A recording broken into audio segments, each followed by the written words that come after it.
Hello bachon, let us read this question. The question says the fit of perpendicular from the origin on a variable chord of a circle x square plus y square minus 2x minus 2y is equal to 0 is n. If the variable chord makes an angle of 90 degree at the origin, then the locus of n has the equation. तो चार option है, हमें इसको में से सही choose करना है. सो द इक्वेशन की कॉन्सेप्ट क्या होगा इस क्वेश्चन में?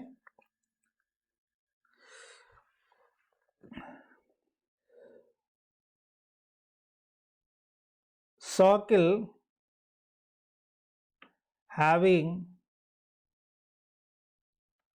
chord as diameter. तो सबसे पहले डायग्राम बनाते हैं, क्वेश्चन को समझते हैं. तो एक सर्किल है जी हमारे पास, तो एक सर्किल बना लीजिए. Suppose this is a circle और सर्किल की इक्वेशन आप ध्यान से देखिए. तो सर्किल की इक्वेशन कुछ कहता है x square plus y square minus 2x minus 2y is equal to 0.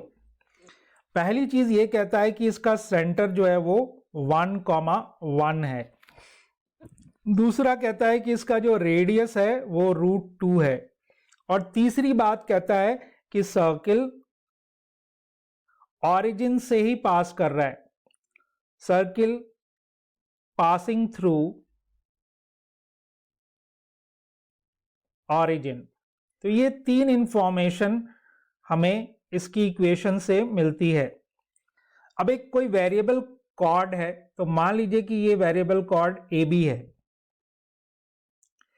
Origin से इस पे परपेंडिकुलर ड्रॉप किया गया. मान लीजिए यहां पे ऑरिजिन है 0,0.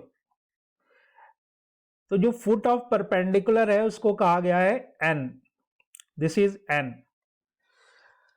अब एक दूसरी बात कही गई, और वो दूसरी बात ये कही गई कि ये जो वेरिएबल कॉर्ड है वो ऑरिजिन पे 90 डिग्री का एंगल बना रहा है. यानी इसको और इसको अपन मिला दें, so this angle is 90 degree, right. अब सर्किल के प्रॉपर्टी से हमें पता है कि अगर ये एंगल 90 डिग्री है तो ए बी जो है फिर वो डायमीटर होगा. Then A B will be the diameter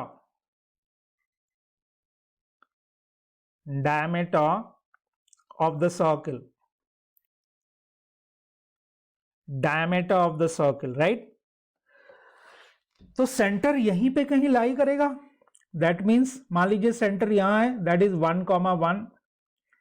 अब n का हमें निकालना है जी लोकस. तो n के कोऑर्डिनेट को हम मान लेते हैं h, k, राइट. तो अब डायग्राम से एक बात बहुत ही क्लियर है, और वो क्लियर ये है कि जो ON है और AB आपस में परपेंडिकुलर है. फ्रॉम द डायग्राम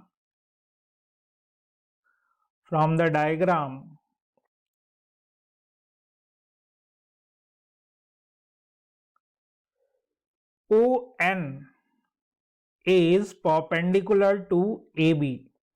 तो गाइज अब यहां से हमें पता है कि दो लाइंस अगर परपेंडिकुलर हैं तो उनके स्लोप का जो प्रोडक्ट है वो क्या होना चाहिए? -1 के इक्वल होना चाहिए. So the slope of ON into slope of AB that should be equal to -1.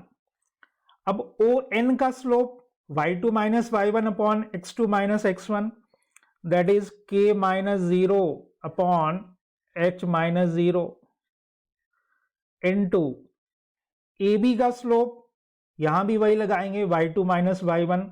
तो 1 माइनस के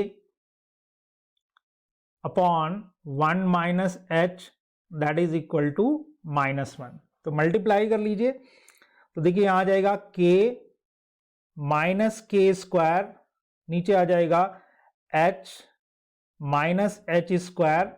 this is equal to -1. Cross multiply कर लेते हैं.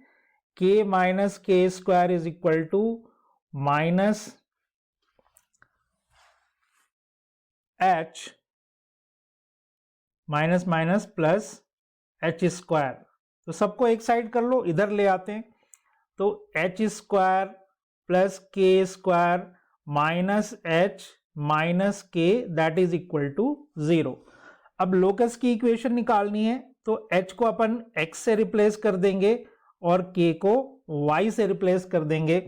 तो हमें मिल जाएगा x square plus y square minus x minus y that is equal to 0. So this is the required locus, guys, and if we will see the options, so the option A is correct. So our final answer is option A, and I hope you understood it well.